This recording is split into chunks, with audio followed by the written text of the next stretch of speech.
Good morning everyone, আমার নাম সৌরভ। আমি এবার চলে এসেছি নতুন একটা ব্লগে। Welcome to my YouTube channel. তো আজকে ছুটি, কাজে যাইনি, তো বেরোবো বাইকটা সার্ভিস করাতে। অনেক লেট হয়ে গেছে, ঘুম থেকে উঠতে উঠতে 11:30 প্রায় বাজে। বাইকটা বার করে রেখেছি, ওই যে দেখতেই পাচ্ছ বাইক বার করা আছে। একটু ডাক্তার দেখাতে যাবে, ওকে একটু ডাক্তার দেখাতে নিয়ে যেতে হবে। যাওয়ার পথেই পড়বে হসপিটালের ওখানে, আমি নামিয়ে দিয়ে ওকে চলে যাব। তো চলো চলো যাওয়া যাক। ওট ওট আয়।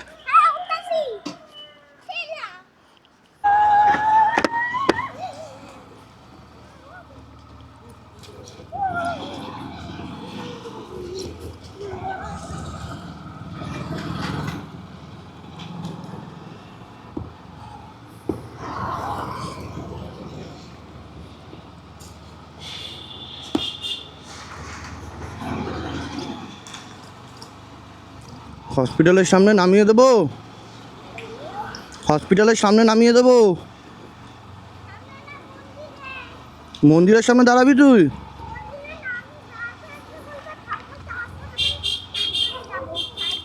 ও ঠাম্মা আসবে তারপরে যাবি? হ্যাঁ বুঝতে পেরেছি। আমি সবসময় খালি চকলেট খাবি, চিপস খাবি, কুরকুরে খাবি, দাঁতে ব্যথা হবে না? সকালে উঠে ঠিক করে ব্রাশ করবি না। পাকা পাকা কথা আমি বলছি, আর পাকা পাকা কাজগুলো যে তুই করিস। এখানে দাঁড়া, চলে গেলাম, টাটা।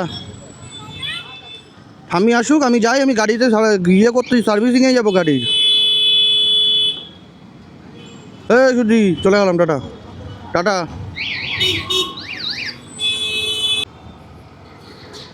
আর হাবড়া বাজারের জ্যাম कभी ख़त्म ही नहीं होता है बे।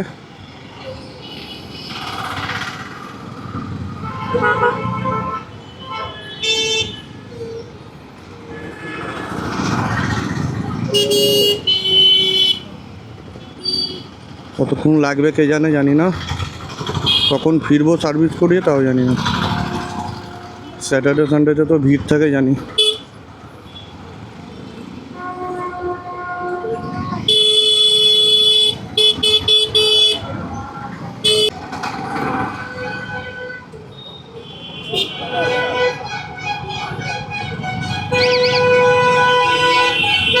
একদিকে তাকালে হবে?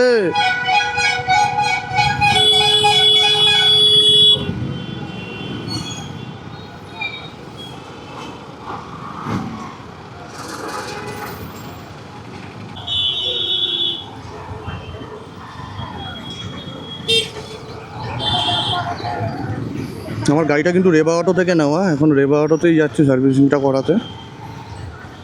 আমি ইঞ্জিন অয়েলটা চেঞ্জ করে নিয়েছিলাম অনেক দিন আগেই, অলরেডি এখন 4100 কিলোমিটার রান করেছে। তো ভাবছি এখনই সার্ভিসটা করিয়ে নিই। সেকেন্ড সার্ভিস হবে এটা, ফার্স্ট সার্ভিস হয়ে গেছে আমার করানো। আগে 4টে করে সার্ভিস দিত, এখন 3টে করে দেয়। এরপরে হয়তো আর দেবেই না।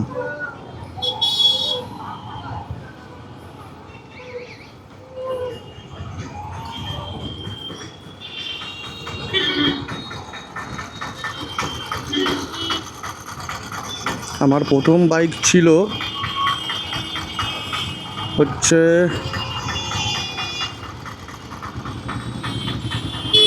না, জ্যামটা ক্লিয়ার হচ্ছে না, সেটা ভালো লাগে না।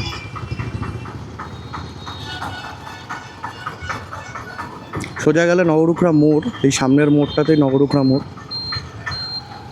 ওখান থেকে বাঁদিকে চলে যায় কাজলা, নবরুখরা, ওদিক থেকে চলে যায়, সোজা চলে যাচ্ছে চোংদা হয়ে, গাইঘাটা হয়ে বনগা। এই মোড়টা অবধি জ্যামটা থাকে, তারপরে আবার হালকা হয়ে যাবে।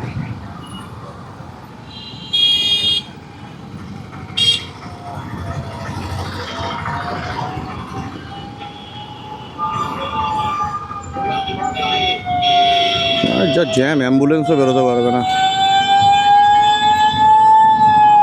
মানুষ বিপদে পড়লে হাবড়া বাজারে যদি ঢুকে যায় তাহলে শেষ।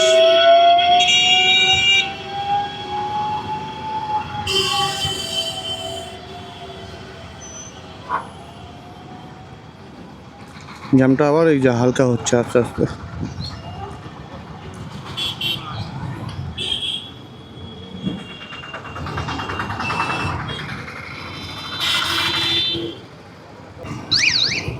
আচ্ছা, এটা কিন্তু আমার ফার্স্ট বাইক না, আমি অলরেডি বাইক চালিয়ে ফেলেছি। কাউন্ট করে বলতে হবে, আমি গাড়ি চালাই অনেক ছোটোবেলা থেকে। আমার ফার্স্ট বাইক ছিল হচ্ছে পালসার 135 রেড কালারের। তারপরে ওটার পরে কিনলাম হচ্ছে হন্ডা ইউনিকর্ন 160। ওটার পরে কিনলাম রয়্যাল এনফিল্ডের বুলেট 350 স্ট্যান্ডার্ড ব্ল্যাক কালার। তারপরে HF ডিলাক্স 100cc যেটা ওটা। তারপরে তুই স্কুটি কিনলাম ওলা। তারপরে এখন এই বাইকটা। এতগুলো বাইক আমি চালিয়ে ফেলেছি অলরেডি, আর কত চালানো পড়বে জানি না।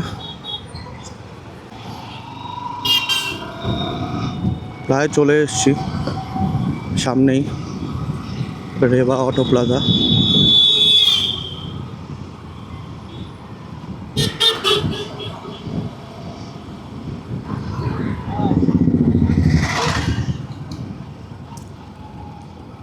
ঠিক তানিষ্কের পাশেই, একসাথেই। বাবা, কতগুলো লাইনে আছে।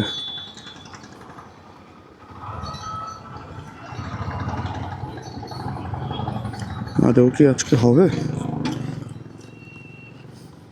এখানে গাড়িটা রাখাটা সমস্যা।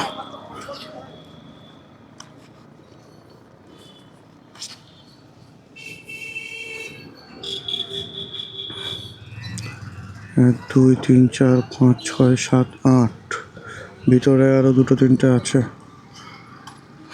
8-10টা গাড়ির পর সার্ভিস করা তো অ্যাকচুয়ালি আসা উচিত সকাল সকাল।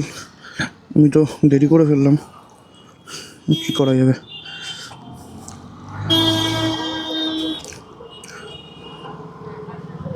দেখা যাক। এটা আমার ঢিলা হয়ে গেল নাকি এটা নড়ছে, একটু টাইট দিতে হবে। চলো দেখি কি হচ্ছে সার্ভিস।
দেখে তো মনে হচ্ছে অনেক টাইম লেগে যাবে।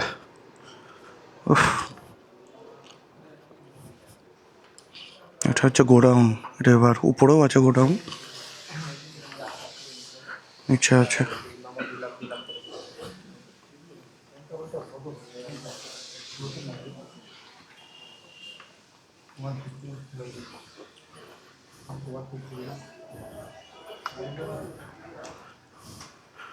R15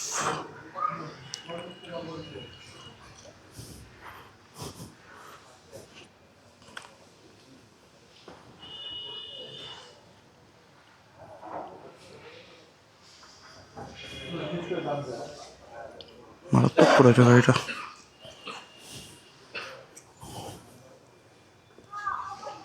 চরম লোক, চরম।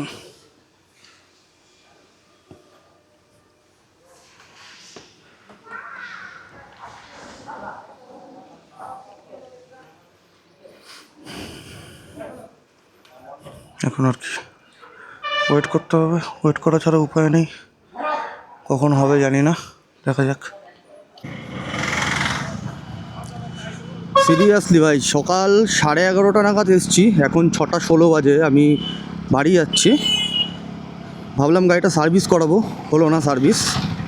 এখন বলছে যে দাদা তোমার 5,500 6,000 কিলোমিটার চলেনি, তো আমরা সার্ভিস এখন করে দিতে পারবো না, তোমার গাড়ি সবে 2 মাস বয়স হয়েছে।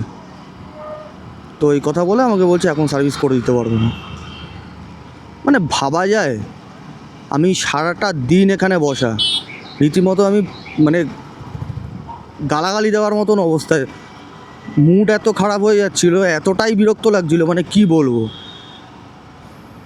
সত্যি এদের ভাই, এদের এখানে রেবা অটোতে এদের সার্ভিস ম্যানেজমেন্ট একদমই ঘাটিয়া, একদমই খারাপ। মানে কোনো মানে ম্যান সাপোর্ট বলো, কথা বলা বলো, ইভেন কাস্টমারদের মানে সার্ভিস এরিয়ার মধ্যে ওখানে কোনো বসার জায়গা পর্যন্ত নেই। ঠিক আছে, যদি কেউ বাইক কিনতে আসে বা গাড়ি কিনতে আসে, তাদের জন্য খালি টেবিলের সামনে কটা চেয়ার পাতানো, ওখানে তারা ডিল করছে। যারা সার্ভিস আছে তারা বাইরে ঘুরে বেড়াচ্ছে, দাঁড়িয়ে আছে, এরকম একটা ব্যাপার। মানে এতটাক্ষণ বসা, না এদের কোনো কথা আছে না কিছু আছে, কেউ কোনো পাত্তাই দিচ্ছে না, যে যার মতন করে কাজ করছে। ভাই আমার পরে কত গাড়ি ছিল সেগুলোকে ছেড়ে দিল, আমার গাড়িটা এখন লাস্ট 6টা বাজে তখন এসে এই কথা বলছে। ঠিক আছে, মানে কি বলবো, মানে পাশের থেকে ছেলেপেলেরা হেঁটে চলে যাচ্ছে, কোনো পাত্তা দিচ্ছে না, কিছু বলছে না। আমি সকাল থেকে ঘ্যান ঘ্যান করে যাচ্ছি, ভাই আমার গাড়িটা ধরো, ভাই কতক্ষণ লাগবে, কি লাগবে, কেউ কিছুই বলছে না, যে যার মতন কাজে ব্যস্ত। ঠিক আছে, এই গাড়ি কিনতে যাওয়ার আগে আমরা কি দেখি, সার্ভিস দেখি, গাড়ির মাইলেজ দেখি, ঠিক আছে, গাড়ি কেমন পারফর্ম করবে সেটা দেখি। আমার মনে হয় গাড়ি কেনার আগে গাড়ির শোরুমের চেহারাটা দেখেও আমাদের গাড়ি কেনা উচিত। কারণ গাড়ি কেনার পরে তো আমার 3টে সার্ভিস বা 4টে সার্ভিস করাতে হবে শোরুম থেকে, তা তাদের সার্ভিস ম্যানেজমেন্টটা কীরকম আছে সেটা আমার একবার দেখে নেওয়া উচিত। কারণ এতটা বাজে এদের বিহেভিয়ার, এতটা বাজে এদের সিস্টেম, খুবই খারাপ লাগলো, খুবই খারাপ। হতে পারে তা হাবড়া বা অশোকনগর এলাকার লোকজনরা 2 পয়সা কমে এই রেবা অটোতে গাড়ি পেয়ে যাবে, কিন্তু 2 পয়সা ওরা উসুল করে নেবে। হ্যাঁ, ইভেন মোবিলটা যদি আমার চেঞ্জ করা ছিল, কারণ আমার কাজে যেতে হয়, তো আমার খুব তাড়াতাড়ি কিলোমিটার উঠে যায়, তো আমি সেই ক্ষেত্রে মোবিলটা চেঞ্জ করেছি বাইরে থেকে। মোবিলটা যদি আমার বাইরে থেকে চেঞ্জ না করা থাকতো, তাহলে হয়তো ওরা এই সার্ভিসটা করে দিত। যেহেতু মোবিল চেঞ্জ করতে হবে না ওদের, আমি বাইরে থেকে করিয়েছি, ফ্রি সার্ভিস, ওরা কোনো বিল করতে পারবে না, এই জন্য সার্ভিসটা করলো না। মানে পুরোটা দিন আমার এখানে সময়টা নষ্ট করলো। ভাই প্রথমে তো অ্যাটলিস্ট মানুষকে গাইড করে, আমি তো গাড়ি এই প্রথম চালাচ্ছি না, আমি গাড়ি আরও চালিয়েছি। ঠিক আছে, সার্ভিসে নিয়ে যাওয়ার সময় তাদের কেউ এসে গাড়িটা অন করবে, দেখবে কত কিলোমিটার হয়েছে বা কী বৃত্তান্ত, কী হয়েছে না হয়েছে জিজ্ঞাসা করবে, কথা বলবে, তারপরে নিশ্চয়ই সার্ভিস করবে বা বলে দেবে বা কত নম্বর বা কিছু সেগুলো বলবে। এদের এখানে কোনো সিস্টেমই নেই। আসলাম, বললো যাও ভিতরে গিয়ে দেখো কত সার্ভিস হচ্ছে, ওদের সাথে একটু কথা বলে নাও, সামনের যারা বসে আছে আর কি টেবিলে। আমি গেলাম, দাদা সার্ভিস করাবো, কত নম্বর, নম্বর তো আমাকে কেউ কিছু দেয়নি। বলে ঠিক আছে বসে থাকো, হয়ে যাবে। আমি বলছি আদৌ হবে তো আজকে? বলে এতক্ষণ কাস্টমারকে বসিয়ে রেখে যদি না করে দিই কেমন দেখায় বিষয়টা। আচ্ছা ভালো কথা, তার মানে করে দেবে। এখন সন্ধ্যা 6টার সময় এসে এই কথা বলছে। মানে কি বলবে, এদের কোনো ভাষা নেই বলার মতো। ভাই আমার তো ভাই মন উঠে গেছে, আমি আর এই সার্ভিসটাও আমি এখান থেকে করাবো কি না ভাবছি এবার। এবার আমি সার্ভিস যখন করাবোই আমার মোবিল চেঞ্জের টাইমে, তাহলে আমি বাইরে থেকে কোনো শোরুম থেকে, হন্ডার শোরুম থেকে করিয়ে নেবো। হন্ডার শোরুম থেকে যে কোনো শোরুম থেকে করে দেবে, তাই করে নেবো। না, গাড়ি বিক্রি করা নিয়ে এদের মতলব, ঠিক আছে, গাড়ি একবার বিক্রি হয়ে যাবে। আরে দাদা কী করছে, রাস্তার মাঝখানে দুম করে প্লাস্টিক ফেলে দিচ্ছে গাড়ি স্লো করে। হ্যাঁ, এমনি মটকা গেছে গরম হয়ে। এদের মানে গাড়ি বিক্রি করা নিয়ে কথা, গাড়ি বিক্রি হয়ে যাবে, তারপরে কাস্টমারের সাথে আর কোনো লিঙ্ক থাকবে না, মানে কাস্টমারদের পাত্তাই দেবে না, চেনেই না। গাড়ি কিনতে যাও, তোমাকে বসিয়ে চা খাইয়ে কত কিছু করাবে, ঠিক আছে। আমি যে সারাটা দিন এতক্ষণ বসেছিলাম, সালা একটা চা, কেন চা তো দূরের কথা, যে দাদা জল আছে আপনার কাছে, জল খাবেন, এইসবও জিজ্ঞাসা করেন আমার।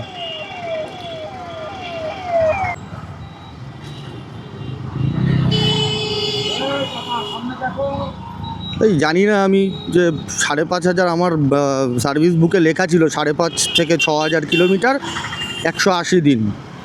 এবার আমি জানি প্রথম সার্ভিসটা আমাকে বলেছিল 1,000 কিলোমিটারের মধ্যে করাতে, আমি 450, 400, 450 এরকম ছিল। আমি গেছি, করে দিয়েছে, মোবিল টোবিল চেঞ্জ করে, মোবিল ফিল্টার চেঞ্জ করে সব কিছু করে দিয়েছে। আমি তখন জিজ্ঞাসা করেছিলাম, দাদা আমার গাড়ি তো রান করবে, একটু বেশিই চলবে, আমি বাইরে থেকে মোবিল চেঞ্জ করে নেবো, তো সার্ভিস করতে অসুবিধা হবে না তো? তখন বলেছিল যে না, তুমি বাইরে থেকে মোবিল চেঞ্জ করে নিও, অসুবিধা নেই, সার্ভিস আমরা করে দেবো, এরকম কথা হয়েছিল।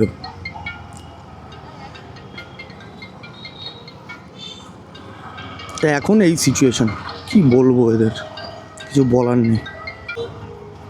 অনলাইন করে দিলাম তো।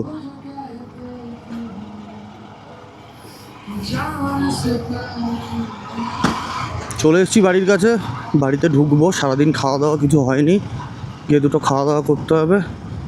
ধৈর্যের বাঁধ আজকে পেরিয়েই গেছে।